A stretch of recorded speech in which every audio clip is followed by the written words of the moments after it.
Olá, meu nome é Marcelo, eu sou médico, minha formação é medicina intensiva e trabalho na UTI clínica do Hospital das Clínicas de São Paulo. Agradeço à professora Lúcia pelo convite e o tema que me foi designado para conversar com vocês foi sobre pneumonias e insuficiência respiratória. Começando pelas definições, a pneumonia nada mais é do que infecção do tecido pulmonar. Insuficiência respiratória é a incapacidade do sistema respiratório de realizar trocas e ou a ventilação alveolar de uma forma adequada. Então, de uma forma geral, a pneumonia é uma causa muito frequente de insuficiência respiratória, uma vez que ele acomete de forma infecciosa e inflamatória o tecido pulmonar e dificulta a troca de gases pelos pulmões. Falando então primeiro sobre pneumonias, um pouco sobre epidemiologia.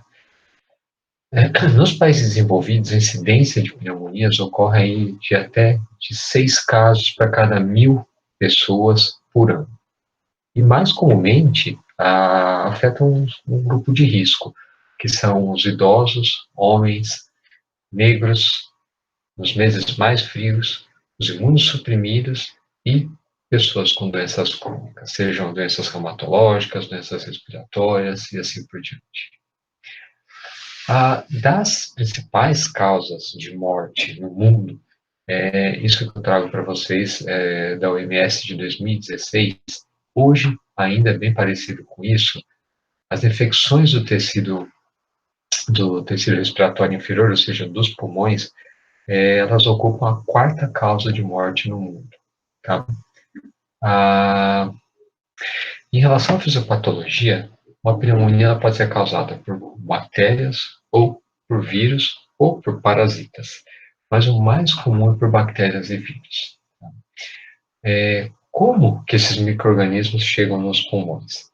Existem algumas formas. A inalatória é a forma na qual nós inalamos com o gás do ar ambiente, o micro-organismo é inoculado no nosso sistema respiratório. Por exemplo, os vírus, atualmente o coronavírus, Covid-19, é a forma mais frequente aparentemente, de aquisição da infecção. Outra forma é a aspirativa.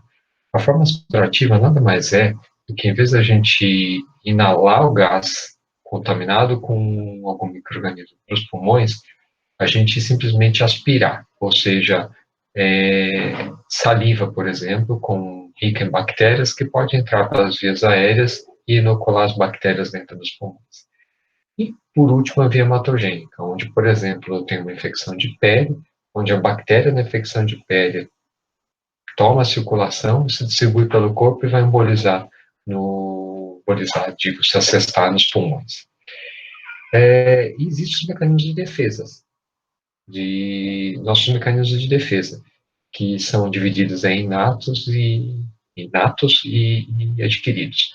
Os inatos são chamados inespecíficos, por exemplo, o nosso sistema fagocítico monocitário, que é capaz de destruir qualquer tipo de micro-organismo que tente invadir, quebrar nossas barreiras naturais.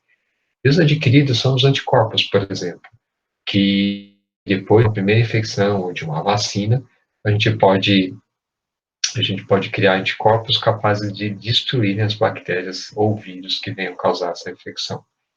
Um grande exemplo disso são as grandes campanhas de imunização, talvez a medida de vacinação, a medida mais eficaz, talvez, de prevenção de doenças que a gente já tem dentro dos cuidados aí às pessoas, os cuidados de saúde. A vacina da influenza, por exemplo, ela é feita de cada semestre, do semestre anterior da cepa que acometeu o hemisfério contralateral, é feita a nossa vacina. Então, do semestre passado, dos norte-americanos, por exemplo, é feita a nossa cepa de vacina atual. E a vacina próxima deles vai ser feita da nossa cepa no próximo semestre. Tá? Bom, então, como a via inalatória e a via aspirativa são relativamente frequentes, Vamos lembrar que os pulmões, de uma forma nata também, têm um mecanismo de defesa que é a distância que o ar tem que percorrer do ambiente até chegar nos pulmões. Tá? Então, se a gente for lembrar, o ar tem que entrar aqui pelo nariz, pelas narinas ou pela boca, passar pela aqui nasofaringe, orofaringe, laringofaringe, laringe, traqueia, brônquios, até chegar no parênquima, no tecido pulmonar propriamente dito. A anatomia pulmonar, se a gente for lembrar, eu estou mostrando aqui para vocês. Do lado esquerdo existe a conformação dos brônquios e dos alvéolos. E do lado direito, do sistema vascular, seja ele venoso ou arterial. Então, as vias aéreas, elas vão trazer o inóculo até as vias aéreas, distais e os sacos alveolares e os alvéolos. E esses aqui vão causar infecção, podendo acometer o lado vascular e se disseminar pelo corpo também de uma forma infrequente, mas que pode acontecer. Toda a trajetória que o ar percorre até chegar nas vias aéreas distais e nos sacos alveolares é forrado por um epitélio altamente especializado, por uma cobertura mucosa altamente especializada, que é o chamado epitélio respiratório, que é isso que eu estou mostrando aqui para vocês, que nada mais é do que uma camada de forramento bastante complexa, cheia de glândulas, capazes de produzir secreções mucosas, mucoides, né? E aqui com algumas glândulas com maior capacidade de produzir muco. Tá? Esse epitélio é um epitélio, já disse, altamente específico. Ele é composto por diversos tipos celulares, sendo que um deles são as células ciliadas, que possuem cílios na face brônquica, na face da via aérea, que são capazes de movimentar para expelir o muco sempre no sentido centrífugo ao pulmão, sempre no sentido da boca e das vias aéreas. O epitélio brônquio, propriamente dito, é um tanto mais complexo, existem as glândulas mucosas e aqui está uma cartilagem. Uma vez que a gente chega no bronquíolo, a gente perde as cartilagens, mantém ainda a musculatura e não tem mais glândulas submucosas. Aqui todo o muco é produzido dentro do próprio epitélio propriamente dito. E por último, a gente chega aqui nos alvéolos, onde o epitélio é altamente específico para produzir troca. Ou seja, aqui a gente tem os capilares, uma camada muito fina, forrada aqui de tecido intersticial, e logo depois o pneumócito tipo 1 e o pneumócito tipo 2. E essa barreira, por onde os gases vão ter que passar, ela é muito fina, muito delgada. Então, o epitélio respiratório, como eu já havia dito, ele tem alguns tipos celulares importantes, que são as células caliciformes, são células capazes de produzir muco, como, por exemplo, nos bronquíolos. Essas células vão ser as responsáveis por manter a produção do muco que forra o epitélio propriamente dito. As células cilíndricas ciliadas, que são essas células que têm os cílios nas suas pontas, que são os responsáveis pela movimentação do muco sempre rumo à boca e à via aérea superior. As células basais, que na verdade são células que são pluripotentes, capazes de repor qualquer outro tipo celular que seja retirado ou morto do resto do epitélio. E as células granulares, que são células neuroendócrinas, provavelmente responsáveis pela comunicação intercelular. Bom, aqui só falando um pouquinho sobre os cílios são estruturas altamente complexas, tá? Que têm microtúbulos ligados por proteínas contráteis chamadas de dineína, que são capazes de ter um movimento, que é um movimento um tanto complexo, que ele se movimenta dentro do muco de uma forma. O muco ele sempre tem duas partes. A parte mais externa, mais rumo à luz da via aérea, é uma parte um pouco mais sólida, que é essa chamada fase gel, onde as moléculas são mais próximas, a consistência é maior. E na sua fase, entre a fase gel e a camada epitelial propriamente dita, existe uma fase chamada sol, onde as moléculas são mais distantes, a viscosidade é menor e os cílios podem se movimentar sem provocar movimento da camada toda do muco. Então, os cílios eles batem no movimento de volta para a sua posição natural pela fase Sol, eles ancoram na fase Gel, empurram o muco para frente, voltam pela fase Sol, ancoram na fase Gel, empurram o muco para frente, sempre trazendo o muco no sentido do tecido respiratório e no sentido da via aérea superior. Então, qualquer impureza, qualquer, por exemplo, detrito que a gente aspire, se ele vai ter que passar por esse epitélio, ele pode grudar no muco, e uma vez que ele ficar grudado no muco, ele vai ser transportado para fora, no sentido da boca de novo. Esse é uma das funções primordiais do nosso epitélio respiratório. Tá? Bom, então, como expliquei para vocês, esse movimento do muco é o que compõe o chamado clearance mucociliar. Tá? Esse componente do epitélio respiratório, dos cílios e do muco são capazes de aderir várias substâncias e trazer para fora do nosso aparelho respiratório. Aqui eu estou mostrando para vocês uma microscopia eletrônica mostrando o batimento ciliar. Imagine esse batimento trazendo o muco para fora, tá bom? Bom, como eu falei para vocês da membrana alveolar, eu estou mostrando aqui uma microscopia óptica do saco, na verdade, dos alvéolos, tá? Do saco alveolar com seu componente básico, que é o alvéolo. Aqui a gente tem um amostra tipo 2, esse aqui é o espaço alveolar propriamente dito. Essas células mais laranjinhas são os eritrócitos, são as nossas hemácias, são nosso grande componente carreador de oxigênio, tá? E essas mais achatadas, células mais achatadas, de núcleo mais achatado, são os pneumócitos tipo 1, que eles forram a nossa estrutura alveolar, tá? Bom, então, o que eu queria chamar a atenção aqui é a proximidade que a gente tem da luz alveolar para os capilares alveolares. Essa é a chamada barreira de hematose. Hematose é a capacidade que nossos pulmões têm de fazer troca, de trocar gases do sangue com o ambiente.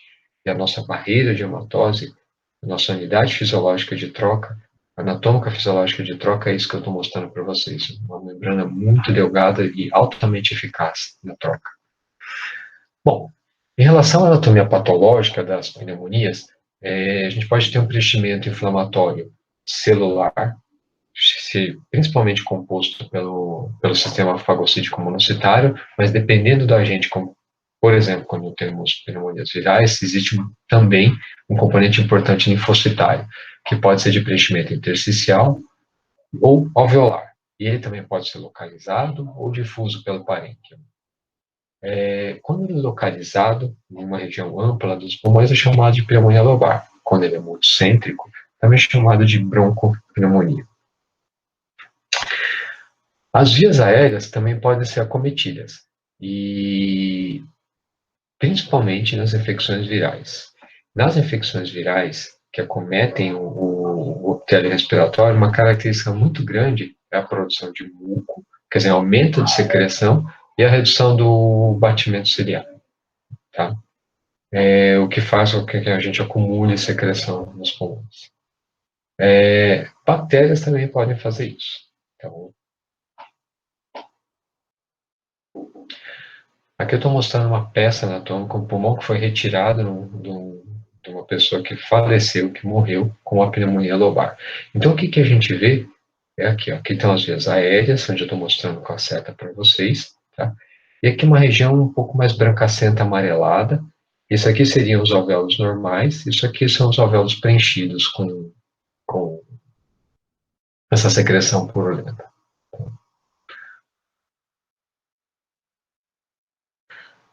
Aqui é um pulmão, onde a gente está vendo aqui um bronquiofonte, né? Um bronco que vai para esse pulmão.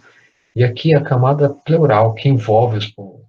E aqui a pneumonia, além de acometer o parênquima, o tecido pulmonar propriamente dito, ele se estendeu para essa camada que envolve o pulmão, criando uma infecção da pleura, que é chamada empíema pleural. É uma das complicações da pneumonia, que formam uma quantidade de líquido purulento que se acumula ao redor dos pulmões.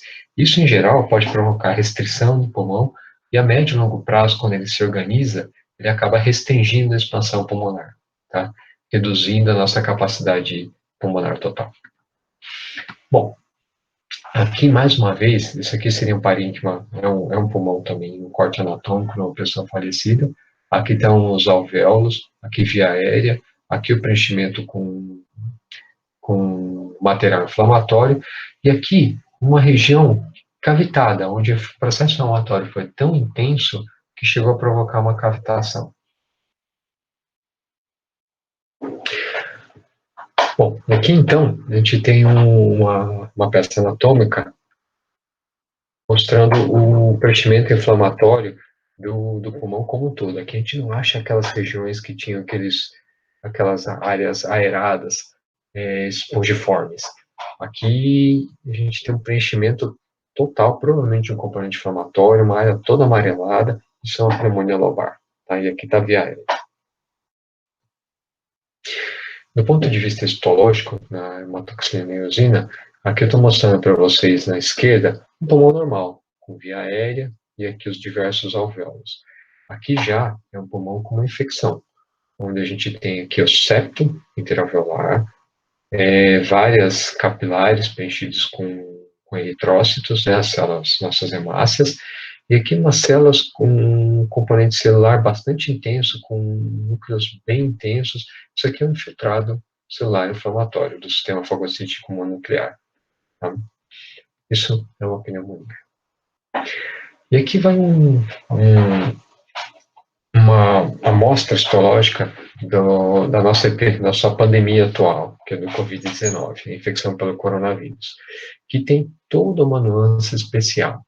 Essa aqui é uma necrópsia feita retirando-se o pulmão como um todo, lembrando que hoje em dia, pelo risco de infecção, risco de infecção cruzada, de contaminação dos profissionais da saúde, as necrópsias estão sendo feitas de uma forma muito restrita, às vezes só com retirada de material com agulha. Mas esse foi retirado o pulmão inteiro no pessoal dos Estados Unidos, mostrando aqui, assim, várias áreas de pulmão normal entremeadas com alguma área de maior preenchimento de não aeração.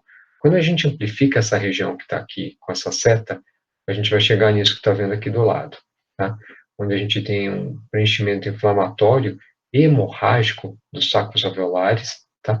Mas sempre com essa região entremeada de pulmão normal. Existe um mosaico muito grande, uma mistura muito grande entre pulmão acometido e pulmão normal, tá?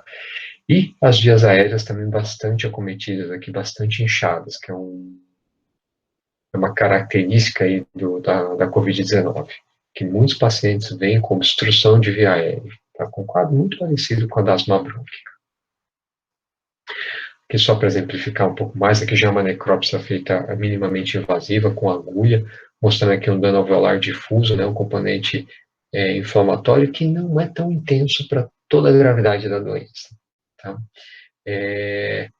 E aqui à direita mostrando o efeito citopático, a gente tem núcleos com a cromatina bastante densa e bem dividida, tá bom?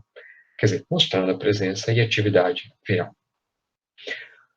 Uma outra coisa que pode acontecer nos doentes que têm pneumonia é que frequentemente eles cursam com falência do ventrículo esquerdo.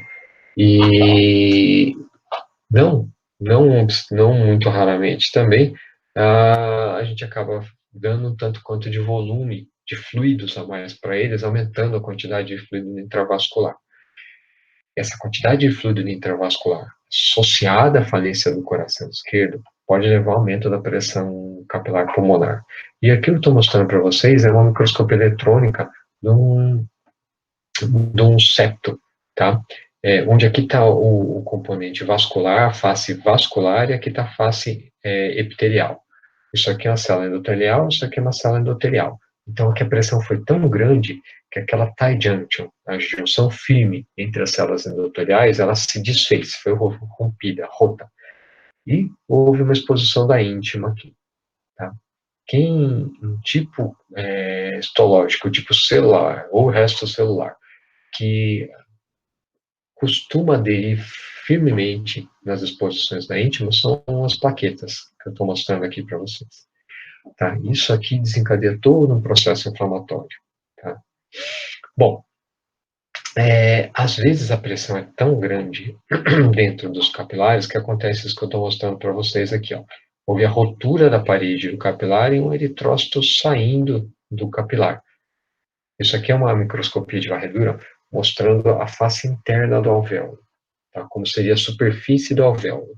A gente pode ver aqui que existem umas impressões na superfície do alvéolo que nada mais são que os capilares. E nessas impressões eu estou mostrando aqui para vocês uma área rota, uma área do capilar que rompeu, por onde exteriorizou o eritrócito para dentro da luz alveolar. Em relação à apresentação clínica, as queixas mais comuns dos pacientes com pneumonia são febre, tosse, mal-estar, adinamia. A adinamia nada mais é do que a perda de vontade de fazer as coisas. Inapetência, que é a perda do apetite. Frequentemente os pacientes se veem com falta de ar, dispneia, também chamado de dispneia. Escarro, que é a produção de muco pelos pulmões, associado aí também a esterilização do sistema fagocítico mononuclear, basicamente os neutrófilos, que foram fagocitar as bactérias e se tornaram piócitos, ou seja, pus. Eles também são esterilizados pela via aérea e vão constituir boa parte do escarro que a gente vai ver. Tosse também é relativamente frequente, dor torácica, principalmente nos pacientes que têm aquela complicação, como eu mostrei para vocês, em onde a pneumonia acaba se estendendo até a camada que envolve o pulmão, que é a pleura, e aquela região atritando entre a pleura visceral e a pleura parietal, isso gera dor. Dor que é chamada ventilatório dependente, que o doente inspira, ele faz o atrito entre uma pleura e a outra e sente dor, tá? E taquipneia, que nada mais é que a frequência mais rápida da respiração. Taquipneia acontece frequentemente porque nos processos inflamatórios eu tenho uma estimulação do nosso centro respiratório ou porque o acometimento da área pulmonar é tão grande que uma forma de compensar a troca gasosa é a gente deixar o ar fresco dentro dos pulmões sempre o mais fresco possível, com a maior quantidade de oxigênio possível. E um jeito de fazer isso é respirar rápido, tá? Bom, em exame físico, frequentemente a gente vai achar o dente com uma face toxemiada. O que é face toxemiada? É uma face que expressa o doente que está tendo uma reação inflamatória intensa. Isso se assemelha muito à face do doente da pessoa com sono. Então, o doente que a gente olha na cara dele, ele está com aquela cara de sono, isso é chamada face toxemiada. Nós vamos contar crepitações. O que são crepitações? Na verdade, quando a gente pega o estetoscópio e põe no tórax do dente para escutar, escuta um barulho que parece um cabelo raspando. Se vocês pegarem o cabelo de vocês e fizerem atrito com os dedos, vocês vão escutar isso no estetoscópio. Tá? Roncos. O que são roncos? Ronco é o movimento do muco dentro das vias aéreas, que gera um ruído mais grave que a gente consegue escutar, às vezes, sem estetoscópio. Tá? Mas se não tiver com estetoscópio, a gente vai ouvir melhor ainda. O murmúrio vesicular reduzido. Lembrar que o murmúrio vesicular, quando a gente pega o estetoscópio e põe para escutar o doente, é aquele barulho da movimentação maciça de ar entrando dentro dos alvéolos, que gera uma vibração dos alvéolos, um ruído relativamente grave, contínuo, tá? E às vezes um pouco ressoante. Esse som ele vai estar reduzido na região que tem a pneumonia. E o motivo disso é um tanto quanto intuitivo, que é que a gente não vai ter sacos alveolares por ar entrar, eles estarão ocupados com o processo inflamatório. E um outro achado no exame físico é a maciçez. O que é a maciçez? É quando a gente vai percutir o tórax do doente. Faça um exercício, coloque um dedo na clavícula de vocês e percuta. A gente vai escutar um som que é um som bastante, que tem um eco bastante característico. Isso é chamado som claro pulmonar. E nos doentes que têm um pulmão normal, o que a gente vai escutar quando percute o pulmão, é exatamente isso que eu estou mostrando para vocês, o som claro pulmonar. Nos doentes que têm condensação, que têm preenchimento dos alvéolos, o que a gente vai escutar é a mesma coisa que a gente pôr dentro da parede e percutir a parede. Quer dizer, não tem esse som que é um tanto quanto ressoante. Tá? Bom, então, Existem muitas outras ferramentas diagnósticas. As radiografias, elas ajudam a fazer o diagnóstico. Então, veja essa radiografia que eu estou mostrando para vocês. Aqui está a área do coração. Essas áreas mais enegrecidas são os campos pulmonares. Essas linhas brancas basicamente representam o trajeto vascular interstício pulmonar. E vejam que aqui no pulmão esquerdo, conforme a gente vai descendo, entre os arcos costais, a gente pode ver bem essa área mais escura, que é a região de penetração de gás. Aqui embaixo ela se perde, e a gente começa a ver uma parte mais brancacenta. Essa parte mais brancacenta é o pulmão, que deveria estar ocupado de ar, e agora está ocupado com um componente inflamatório. Tá? E aqui à direita de vocês podem ver um pulmão normal. Aqui só uma imagem um pouco mais ampliada, mostrando aqui a região de condensação propriamente dita. Na radiografia de perfil, habitualmente a gente consegue ver toda a coluna do doente. Aqui não. Aqui embaixo, em vez de a gente ver a coluna do jeito que deveria ver, a gente vê uma região mais brancacenta, que é a região de opacidade. Na tomografia de crânio, o que a gente pode ver é isso que eu estou mostrando aqui para vocês. Essa é a tomografia normal, onde a gente deveria ver essa região mais escura, que é a região de maior penetração aérea. Aqui ela está preenchida por esse material branco, que fez com que o ar não conseguisse entrar nessa região. Essa aqui é a condensação, que provavelmente representa a pneumonia. É claro que só a imagem não faz o diagnóstico de pneumonia. A imagem associada à história de febre, tosse, escarro, dor pleurítica, falta de ar, isso sim faz o diagnóstico, tá bom? Bom, então aqui eu estou mostrando para vocês uma evolução radiológica de normal, aquele discreto infiltrado que eu já tinha mostrado para vocês, e uma imagem um pouco maior aqui, onde a gente não consegue ver aqui o chamado recesso costofrênico, onde a pleura ela se dobra sobre si mesma para subir a caixa torácica. Tá? Aqui parece que está tudo ocupado. E aqui, de novo, o realce da radiografia da base esquerda com área de não aeração. Aqui agora a radiografia de perfil, mostrando uma radiografia normal, onde a gente consegue ver a coluna inteira. Aqui uma opacidade, aqui a perda total da visibilização da coluna. E essa aqui são as respectivas tomografias, né? Do normal, a condensação aqui posterior e uma condensação do lobo inteiro dos pulmões. Bom, aqui eu estou mostrando para vocês também uma evolução de uma radiografia normal, uma condensação aqui em cima, onde existe uma área de não aeração que respeita uma cessura aqui do lobo superior, tá? Como algumas regiões que a gente pode ver que tem brônquios que a gente consegue ver que são chamados broncogramas aéreos, onde assim, a região toda em volta dos brônquios de alvéolos está preenchida de componente inflamatório, mas o brônquio está aberto, tem ar. Então a gente consegue ver um trajeto de ar dentro de uma área toda não aerada. Isso é o que se chama broncograma aéreo. E aqui uma progressão com um dano de todo o pulmão, uma progressão para cometimento pulmonar quase que total. Isso aqui que muitas vezes é chamado de síndrome de desconforto respiratório. Muitas vezes, quando eu digo muitas vezes, é quando preenche critério de uma hipoxemia importante. Aqui eu estou mostrando para vocês o cometimento da Covid-19, do coronavírus, onde a grande maior parte dos pacientes se apresenta dessa forma aqui, que são vários infiltrados com preenchimento alveolar, com áreas de preenchimento alveolar parcial ao redor. Só que são várias regiões que são PETs, são regiões multicêntricas, multilobares, cometendo parênquima. Isso aqui já é uma situação um pouco mais rara, mas que pode acontecer também, mais grave, onde a gente tem uma presença de essa imagem um pouco mais brancacenta, que é chamada vidro desfolido. O normal seria ser preto, como essa aqui em cima, aqui embaixo ela é um pouco mais branca, e uma região toda não aerada aqui atrás. E por que esse predomínio de região não aerada aqui atrás?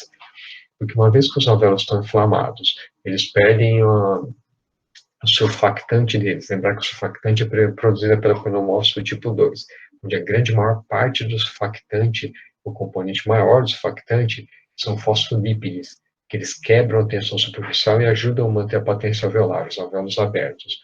Uma vez que isso se perde, a produção do surfactante se perde, a tensão alveolar ela sobe muito e eles tendem a colabar. Isso que a gente está vendo aqui atrás são vários alvéolos colabados. Mas por que aqui atrás? Porque a região posterior, a região gravitacionalmente independente, quando a gente está deitado, ela tem o peso de todo o pulmão inflamado, mais o peso do coração, mais o peso do diafragma, acaba sendo uma região propícia para ter colapso, por conta de todos esses três fatores que geram a pressão superimposta no pulmão. Tá? Bom, e o tratamento das pneumonias? Em geral, ela é feito pela limitação dos esforços, não limitação no sentido de a gente tem que ficar de repouso de qualquer jeito. Não, ele fazer os esforços que ele consegue fazer. Manter hidratação, uma vez que os doentes têm febre, tem ataque apneia, onde a gente perde bastante água na respiração, e uma parte dos doentes também fica inapetente e para de tomar água. Antibióticos são aí angular do tratamento, porque são eles que vão propriamente matar o micro-organismo causador da pneumonia, se forem bactérias, vírus, a maior parte não tem tratamento, coronavírus, até hoje não existe um tratamento adequado para ele, tá? No caso dos vírus, muitas vezes o mais apropriado que a gente tem para fazer pelos doentes é simplesmente dar cuidado geral, cuidar deles e esperar que eles melhorem. Muitas vezes na UTI o que a gente faz é mantê-los vivos de forma que a gente conseguir, esperando que o próprio sistema imune seja capaz de eliminar o vírus. Tá? Vigilância do doente, que eles podem piorar e precisar de um suporte um pouco maior, como a gente vai conversar mais para frente, e de cuidados gerais, principalmente com o paciente internado. Internar um paciente é uma responsabilidade muito grande. Se a gente internou um paciente no hospital, nós somos responsáveis por ele. Esse doente não pode ter complicações dentro do hospital. Doentes que pioram dentro do hospital, principalmente por falha do hospital, isso é muito grave. Então, é uma responsabilidade muito grande deixar o doente internado. Tá? Vamos falar então de insuficiência respiratória. Então, isso aqui é um pouco da epidemiologia. Só queria chamar a atenção que as faixas etárias mais idosas são as faixas mais acometidas pela insuficiência respiratória. As raças hispânicas e negras têm um pouquinho mais de acometimento. E, da insuficiência respiratória, eu queria mostrar as causas principais. Está aqui a primeira, pneumonia, como eu já tinha comentado com vocês. Outra é insuficiência cardíaca. Tá? E aí vem outras causas para frente. Tá? A insuficiência respiratória é classicamente dividida em tipo 1 ou hipoxêmica, onde o doente tem um nível de pressão arterial de oxigênio baixo, em geral abaixo de 60 milímetros de mercúrio, em ar ambiente. E a tipo 2 é chamada hipercapnica, onde o doente tem uma dificuldade de ventilar os alvéolos e cursa com uma elevação do CO2. A gente vai conversar um pouco melhor sobre isso também. Existem as mistas, tipo 1 e tipo 2. Elas podem ser classificadas também, as doenças respiratórias, em agudas e crônicas. Aguda é aquele doente que apresenta de uma forma, de uma hora para outra, uma doença como a pneumonia e cursa com insuficiência respiratória. Crônica é aquele doente que já tem uma doença antiga, por exemplo, um doente que é tabagista, tem uma doença pulmonar obstrutiva, tem uma dificuldade ventilatória. Esse é o doente que é doente crônico. Não existe um número de dias, de meses que divide perfeitamente. Ó, até aqui você é aguda, depois aqui você é crônico. Tá bom? Bom, falando ainda um pouco sobre insuficiência respiratória, acabei de falar para vocês que o diagnóstico de insuficiência respiratória tipo 1 é feito pela uma pressão parcial de oxigênio menor que 60 milímetros de mercúrio. Mas um outro jeito de a gente fazer diagnóstico é pela oximetria, é medindo o quanto que a gente tem de oxigênio ligado à hemoglobina.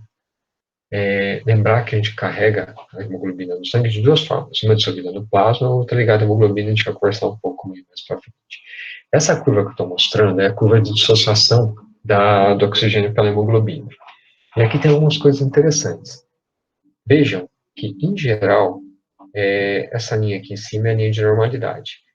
Com uma PO2 de 60 milímetros de mercúrio, que eu comentei com vocês, que é um número que é, na média, usado como valor limite para a gente falar em insuficiência respiratória. Quando ela dá 60, a gente tem uma saturação de mais ou menos 90. Então, se eu ponho o oxímetro no paciente e está saturando menor que 90, isso diz para a gente que provavelmente esse paciente tem uma PO2 abaixo de 60. Provavelmente ele tem uma insuficiência respiratória tipo 1. Só que, para ter o PO2 do paciente, eu preciso colher uma gasometria arterial. Eu preciso pegar uma agulha, uma seringa, picar o braço ou a perna do doente para colocar a agulha dentro da artéria e tirar sangue dele. Oxímetro, eu vou pôr no dedo e só ver o quanto ele registra. Muito menos invasivo, dolorido, mais barato, fácil e com menos riscos para o paciente. Tá? Lembrando que essa curva de dissociação entre a pressão parcial de oxigênio dissolvido no plasma e a saturação, ela pode se desviar para a esquerda ou para a direita. Quando eu desvio para a direita, o que acontece? A afinidade da hemoglobina pelo oxigênio ela diminui. Então, eu preciso de pressões parciais de oxigênio maiores, vejam aqui, maiores, para ter a mesma saturação. Quem que desvia essa curva para a direita? Em geral, hipertermia, pH mais baixo, ou seja, acidemia, hipercapnia, tá? São as 3 causas mais frequentes para isso. Bom, quando a gente fala de insuficiência respiratória, muitas vezes a gente vai ler ou vai escutar falar sobre desconforto. Insuficiência respiratória, como a gente já conversou, é a nossa incapacidade de levar oxigênio para o sangue. Quer dizer, ou tirar CO2 do sangue. Então a gente vai ter ou hipoxemia ou hipercapnia. Desconforto respiratório é aquele doente que ele respira, mas ele fica desconfortável, ele tem sinais de que ele não está respirando bem. Por exemplo, é o doente que está respirando rápido, é o doente que quando ele inspira, a gente vê aqui na fúrcula dele, a fúrcula entrando, nos espaços intercostais, a gente vê uma retração do tecido total ali entre as arcos costais em direção ao pulmão. E o que representa essa retração, tanto da fúrcula quanto dos espaços intercostais? É que é chamada de tiragem.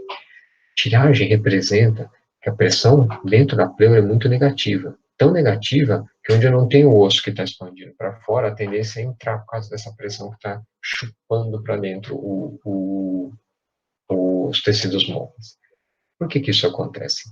Então, vejam, quem gera pressão negativa na pleura para gerar um gradiente com o ambiente e pôr o ar para dentro é a musculatura respiratória. Então, toda vez que a gente inspira, a gente gera uma pressão negativa na pleura e o ar entra facilmente. Mas se a gente tem uma pneumonia extensa e o pulmão deixa de ser expansível, a gente vai fazer uma força muito grande com a musculatura, vai gerar uma pressão negativa dentro da cavidade pleural muito grande, e essa pressão negativa, em vez de expandir o pulmão, ela vai acabar retraindo os tecidos que a gente está vendo na tiragem. Tá? Então, isso representa uma pressão pleural muito negativa. No caso da pneumonia, provavelmente pela extensão da pneumonia e pela perda da complacência, que é a capacidade nossa de expandir os pulmões. Tá?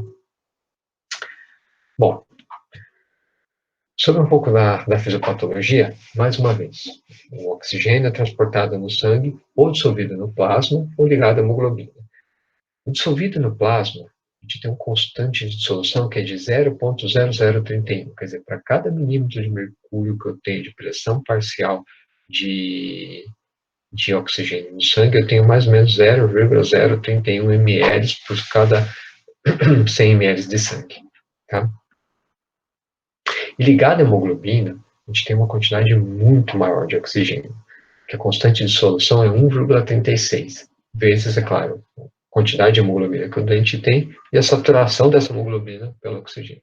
Então, o conteúdo total de oxigênio, aqui não é gás carbônico, é C de conteúdo e O de oxigênio, vai ser igual a essa fração de oxigênio que está dissolvida no plasma, mais a ligada à hemoglobina. Lembrando que o que é fisiologicamente importante para nós é dissolvido no plasma, que é a quantidade de oxigênio que vai entrar em equilíbrio com o interstício, que vai entrar para o intracelular, que vai chegar na mitocôndria, para o metabolismo oxidativo da glicose. Tá? O que a gente carrega na hemoglobina é uma reserva que a gente tem para transportar oxigênio para os tecidos. Quais são os mecanismos de hipóxia? Um deles é o shunt, outro é efeito shunt, e o outro é por ventilação. Vamos falar um pouquinho sobre eles. Então, lembrando que aqui a gente tem, por exemplo, a luz alveolar, um capilar que passa por essa luz alveolar. O gás alveolar nosso, 21% de toda a pressão parcial, quer dizer, se eu pegar a pressão total do gás alveolar, que deve ser parecido com a pressão atmosférica, a pressão parcial do oxigênio ocupa mais ou menos 21% dessa pressão. Do CO2, 4 a 6%. Do nitrogênio, 70%. E vapor d'água, 47 milímetros de mercúrio, com uma unidade fixa, sem grandes variações, porque é a única lei que é o único gás que foge da lei de Dalton, né? Mas olha, aqui tem uma característica importante que eu já queria deixar claro para vocês, que o nitrogênio ele ocupa 70% do nosso gás alveolar. Ele tem uma difusibilidade, a capacidade de cruzar a barreira de hematose é muito pequena. Então, enquanto o oxigênio entra, enquanto o CO2 sai, enquanto o vapor d'água fica neutro, o nitrogênio está ali dentro do gás alveolar. Ele não entra, ele não some, e se por acaso a gente tem um doente que está com PCO2 muito baixo, PO2 muito baixo, o gás alveolar fica pobre em oxigênio, pobre em CO2, o nitrogênio está ali para manter a pressão parcial dentro dos alvéolos e permitir que o alvéolo não colabe. Então a gente tem mais um mecanismo que evite que o alvéolo colabe. Primeiro, era a diminuição da tensão superficial com surfactante. E o segundo, a presença do nitrogênio dentro do gás alveolar. Tá? Então, falando sobre shunt. Se eu tenho um alvéolo aqui que ele está patente, ele está aberto, e tem um vaso que passa aqui, isso é normalidade. Se eu tenho um vaso que passa por um alvéolo que ele está fechado, isso é o shunt. Por aqui, não se faz troca, porque o gás, o sangue que está passando por aqui, ele está passando por um alvéolo onde tem a barreira de hematose, mas não tem ar para fazer a troca. Isso é shunt propriamente dito. Tá? Falar uma característica do shunt já para vocês, que ela é bem interessante. Então vejam, tem uma fração do sangue que vem por aqui, que vai passar reto e não vai fazer troca nenhuma. E tem uma fração do sangue que vai passar aqui por cima, e vai fazer um tanto de troca e vai chegar aqui bem oxigenado no ramo venoso do pulmão, desse pulmão. Mas vejam, a grande maior parte do gás oxigênio que a gente carrega no sangue é ligado à hemoglobina. A hemoglobina, sempre que passa por uma barreira de hematose, ela sai 100% saturada pelo oxigênio. Então, o que sobra para nós, se aumentar, por exemplo, a quantidade de oxigênio que o doente está inspirando, então eu vou lá, coloco um catéter de oxigênio para aumentar a pressão parcial de oxigênio do doente que está chegando no gás alveolar. Então, aquele 21% que era a pressão parcial de oxigênio foi, por exemplo, para 50%. Tá? Aqui dentro do gás alveolar. Esse oxigênio vai oxigenar o sangue que passa por aqui, só que ele não vai mais se ligar à hemoglobina porque ela já está 100% saturada. Só que então o que ele vai fazer é aumentar a pressão dissolvida no plasma, mas que a constante de dissolução é 0,00301, é muito baixa. Então, no shunt propriamente dito, existe uma coisa muito interessante, que é que a gente coloca bastante oxigênio para o doente respirar, e não necessariamente ele vai melhorar a oxigenação de uma forma grande. Ainda mais porque todo aquele sangue que vinha por aqui nesse alvéolo fechado vai se misturar com esse gás, com esse sangue que cruzou a barreira de hematose, e vai dividir com ele a quantidade total de oxigênio. Então, ele vai fazer com que o oxigênio caia da hemoglobina, e esse parcial que tinha aumentado, diluído no plasma, vai cair também. Então, veja, a gente pode subir a quantidade de oxigênio que o doente respira, mas isso não vai ter um grande impacto na oxigenação.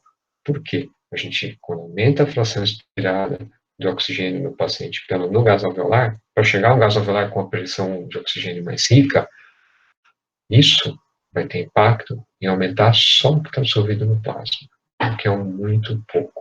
Tá bom? Essa é uma característica do shunt. Ela não responde bem aos aumentos de oxigênio que a gente põe no gás alveolar. Outra coisa interessante que a gente tem que ter bem claro da fisiologia é que o CO2 ele é cerca de 18 a 20 vezes mais difusível que o oxigênio. Qual é a importância disso? Se eu pegar, então, uma barreira de hematose, estou passando o sangue aqui em cima e o ar aqui embaixo. Tá? Uma vez que o sangue passa e o CO2 é muito mais difusível do que o oxigênio, o CO2 quase sempre vai chegar no final da passagem equilibrado com o que está passando no gás a contracorrente. Tá? Ou seja, todo o CO2 que chega no sangue consegue passar para o gás alveolar até eles equilibrarem. Por que eu estou falando isso? se eu aumentar a quantidade de gás que está chegando no alvéolo, por exemplo, o doente começa a respirar mais rápido, eu começo a respirar mais rápido, eu vou baixar o CO2 que está no gás alveolar. Eu consigo tirar mais CO2 do sangue dessa forma, porque, mais uma vez, como ele é muito mais difusível, ele entra quase sempre em equilíbrio entre o sangue e o gás alveolar. O oxigênio ele é muito menos difusível.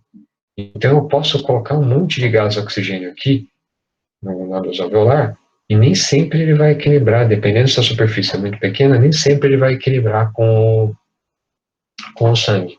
Tá? Então, eu posso aumentar muito a ventilação alveolar, quer dizer, tirar muito CO2 aqui, pôr mais oxigênio, isso não necessariamente vai ter impacto na oxigenação de uma forma ampla. Tá? E mais ainda, coisa importante, o gás CO2 ele é trocado de uma forma muito mais efetiva. Então, se eu tiver uma redução da superfície de troca muito importante, mesmo assim, o gás CO2 ele se mantém relativamente baixo no sangue. Então, às vezes o doente está hipoxêmico, mas ele ainda consegue manter um CO2 adequado, justamente por essa característica de troca do CO2 ser muito maior do que o oxigênio. Aqui eu estou mostrando para vocês é uma região de colapso alveolar. Aqui à direita, isso aqui é um pulmão de camundongo que foi tirado o surfactante dele com detergente. Então, lá na traqueia do animal, se jogou detergente, tirou o surfactante. Então, a tendência dos alvéolos, dos sacos alveolares, é colabar. É o que vocês estão vendo aqui. Só que esse camundongo está sendo ventilado com um aparelho de ventilação mecânica, que ele põe o ar na traqueia e coloca uma pressão para empurrar o ar em direção aos alvéolos. Então, aqui a gente tem um saco alveolar que abre durante a respiração e fecha. E toda essa região mais rósea é uma região de alvéolos fechados. Aqui à esquerda, vocês podem ver aqui em cima, nesse pouco que a gente consegue ver aqui, que existe uma movimentação dos alvéolos. Tá? Isso aqui é uma ventilação alveolar normal. Vamos falar um pouco sobre efeito Shunt. Efeito Shunt é o seguinte, se a gente for tomar em conta a equação de Fick da transferência de gases entre superfícies diferentes, entre ambientes diferentes, a gente vai lembrar o seguinte, que do alvéolo para o capilar, do que depende a transferência do oxigênio? Depende da distância da luz alveolar para a luz capilar, depende da solubilidade do gás, depende do peso molecular do gás, depende da superfície de contato e depende do gradiente de pressão entre o alvéolo e o sangue. Esses são os fatores determinantes das trocas na segunda equação de Fick. Então, vamos ver uma seguinte situação. Eu tenho aqui uma unidade respiratória normal. Aqui está o alvéolo, aqui está o capilar, essa é a relação normal entre ventilação e a perfusão. Aqui aconteceu alguma coisa que fez com que passasse muito mais sangue do que eu tenho de normalidade aqui já para o meu gás alveolar. Então, dá para entender que o sangue que passa mais próximo da membrana de hematose vai conseguir fazer troca. Esse sangue mais distal, ele vai passar mais rápido e não necessariamente ele vai equilibrar, não necessariamente ele vai ser bem oxigenado. Tá? Esse é o efeito Shunt.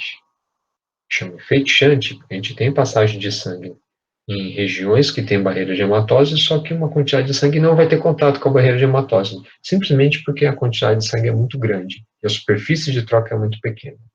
Isso ocorre, por exemplo, em pacientes com embolia de pulmão, em pacientes que têm uma situação que chama síndrome hepatopulmonar, que são os doentes que têm cirrose hepática, insuficiência hepática e fazem uma vasodilatação pulmonar importante.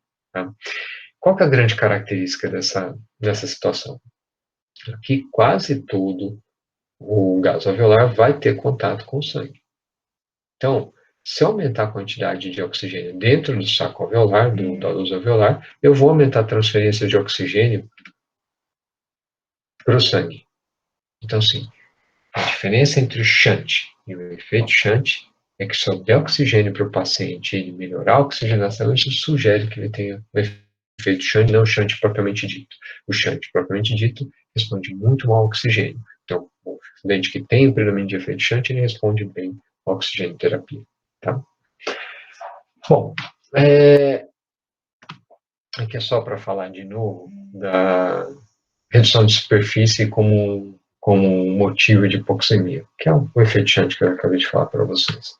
Tanto o dente com efeito Shunt quanto o dente com Shunt propriamente dito, eles vão ter essa característica que eu estou mostrando para vocês. Eles cursam com uma hipoxemia importante, mas o CO2, como ele é 20 vezes mais difusível que o oxigênio, ele se mantém uma capacidade de troca razoavelmente boa e não sobe de uma forma importante. Tá? Bom, falando de hipoventilação. Hipoventilação, o que que é? É o doente que ele tem, por exemplo, ele recebe medicação sedativa e essa medicação sedativa tira parcialmente a consciência dele e tira também a resposta do centro respiratório, que ele diminui a amplitude dos movimentos respiratórios. Então, com isso, ele deixa de renovar o gás alveolar. E no gás alveolar, o que vai acontecer? Ele vai subir, então, a pressão parcial de CO2 e vai diminuir a pressão parcial de oxigênio. Como diminui a pressão parcial de oxigênio no gás alveolar, esse paciente, ele diminui o gradiente entre o intraalveolar e o capilar. E isso diminui a transferência de oxigênio. Essa é uma causa de hipoxemia. E essa é uma causa de insuficiência respiratória tipo 2, que é a retenção de CO2. Tá? É caracterizada pela retenção de CO2. Então, como é que é a apresentação clínica dos pacientes com insuficiência respiratória? Em geral, eles vêm com hipoxemia, que a gente pode medir com pressão parcial de oxigênio pela gasometria, quando a gente põe a agulha na artéria, abaixo de 60 mm de mercúrio, ou na oximetria, que é aquele aparelho que a gente põe no dedo, ou no nariz, ou no lobo da orelha, e mede a saturação de hemoglobina abaixo de 90%. Cianose central. Cianose central é aquele aspecto azulado dos pacientes. E por que central? Porque isso vem dos pulmões. Se eu tenho um doente que tem cianose, por exemplo, que ele tem uma obstrução da artéria braquial, em geral, isso é o que chama cianose periférica. Eu pego a outra mão, comparo uma mão é cianótica, a outra não. Cianose, lembrar que é a cor azulada pela presença de hemoglobina reduzida, hemoglobina não oxigenada. Tá? Se eu tenho as duas mãos, os dois pés, o nariz, a orelha, todos cianóticos, isso sugere muito cianose de origem central, que pode ser de origem cardíaca ou origem respiratória, propriamente dita. Desconforto respiratório, um doente que ele fica com a frequência mais aumentada, que ele tem aquela retração da fúrcula que eu falei para vocês aqui do espaço intercostais, que ele faz força, às vezes com o abdômen para expirar o ar, com a frequência aumentada também que eu já comentei. Esses doentes não frequentemente têm ativação simpática, porque eles estão extremamente desconfortáveis e quando eles têm descarga simpática, eles ficam hipertensos, eles ficam taquicárdicos, quer dizer, sobe a pressão arterial, sobe a frequência cardíaca, eles ficam sudoreicos e frios. A sudorese também é ativada pela descarga adrenérgica, descarga da adrenalina, tá? Uma resposta simpática intensa. Por vezes, principalmente se a instalação da insuficiência respiratória foi gradual, progressiva e lenta, às vezes o doente pode ser simplesmente assintomático. Diagnóstico pela gasometria e oximetria, como eu já falei para vocês, aqui está um oxímetro de um paciente saturando 65%. Isso aqui é dentro de uma das UTIs do Hospital das Clínicas. Esse aqui é um paciente afogado, tá? Onde a capacidade de troca dos pulmões dele era muito ruim e ele saturava 65%. Bom, o que fazer com doente com insuficiência respiratória? Primeiro, tratar a doença de causadora da insuficiência respiratória. A coisa mais básica que a gente pode fazer é aumentar a quantidade de oxigênio que o doente respira, ou com máscara de oxigênio, ou com catéter de oxigênio. Posso usar a ventilação mecânica. O que é ventilação mecânica? A ventilação mecânica é uma forma de a gente ofertar para os pacientes não só um aumento do oxigênio para o gás alveolar, mas ela faz pressão também. Qual que é a ideia de fazer pressão? Se eu pegar e manter uma pressão expiratória durante a expiração mais alta que a atmosférica, eu posso evitar que os alvéolos colabem. Se eu evitar que eles colabem, eu evito a perda de superfície de troca. Outra, durante a inspiração, eu posso fazer com que o aparelho aumente a pressão dentro da interface com o paciente. Quer dizer, ele pode ajudar a inspiração. Essa interface com o paciente dos aparelhos de ventilação mecânica, ela pode ser uma máscara, por exemplo, é também chamada de ventilação não invasiva. Ou ela pode ser através de uma cânula, que ela pode ser orotraqueal ou nasotraqueal. Mais comumente orotraqueal. É uma cânula que entra pela boca, passa ali pela orofaringe, laringofaringe, pela laringe, passa pelas cordas vocais, vai até a traqueia. e interage direto com o aparelho de ventilação mecânica. Então, a gente consegue preparar o gás que vai para esse doente, umedecer, colocar com mais ou menos oxigênio, fazer a pressão durante a expiração e a inspiração. Tá bom? Esse aqui é o exemplo de um ventilador, né, de uma ventilação não invasiva, onde o paciente recebe pressão e oxigênio um pouco mais alto por uma máscara, sem invadir nenhuma das defesas naturais, sem fazer um bypass, sem fazer uma ponte pelo epitélio respiratório da boca, da orofaringe, da laringofaringe, da laringe e parte da traqueia. Isso aqui é uma ventilação invasiva, isso aqui é uma UTI típica aqui, onde tem um aparelho de ventilação mecânica e o dente tem um tubo na boca que vai até a traqueia dele. Isso aqui é uma máquina de diálise que substitui os rins. Tá bom? Qual é o efeito da pressão positiva expiratória? Eu estou mostrando para vocês aqui um pulmão de cavalo de novo, totalmente colabado. Vejam que ele está ventilando aqui com uma pressão expiratória um pouco mais alta. E começou a abrir aqui no canto os sacos alveolares. E começa a abrir todos os sacos alveolares de uma hora para outra. Isso que vocês estão vendo é um momento onde o pulmão estava colabado, onde não tinha superfície de troca, e se colocou ar com pressão, e aí esses alvéolos começaram a abrir, recuperando a superfície de troca. Tá?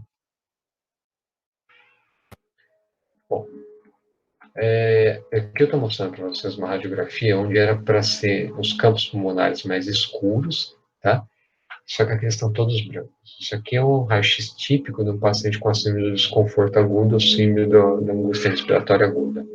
E essa aqui é a tomografia desse paciente. Só para mostrar que essa imagem que parece super homogênea aqui, na tomografia não é homogênea. A gente tem, como eu já tinha mostrado lá nos pacientes com COVID para vocês, COVID-19, tem um colapso aqui posterior. Então, uma região não aerada posterior, uma região de pulmão normal, quase normal aqui na frente.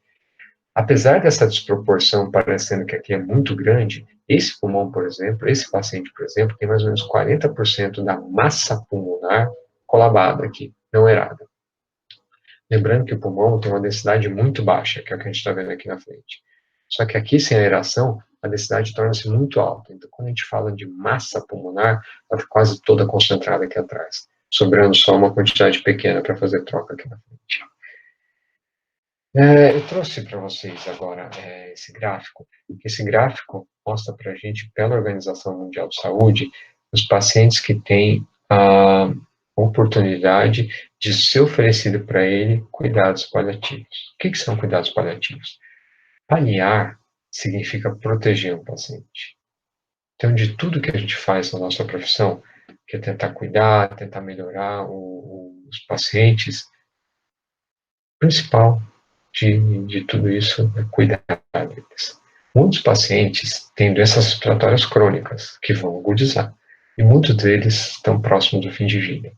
Então, muitos deles, às vezes, eles não querem passar, por exemplo, pelo que eu falei para vocês, de ser entubados, de ficar com máscara na face, tá?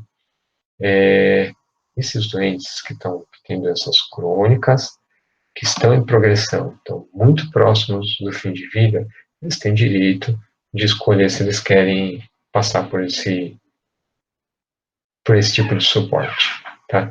Então, só eu trouxe isso aqui para vocês, que isso aqui são, então, os doentes que no mundo têm a oportunidade de receberem cuidados paliativos, tá?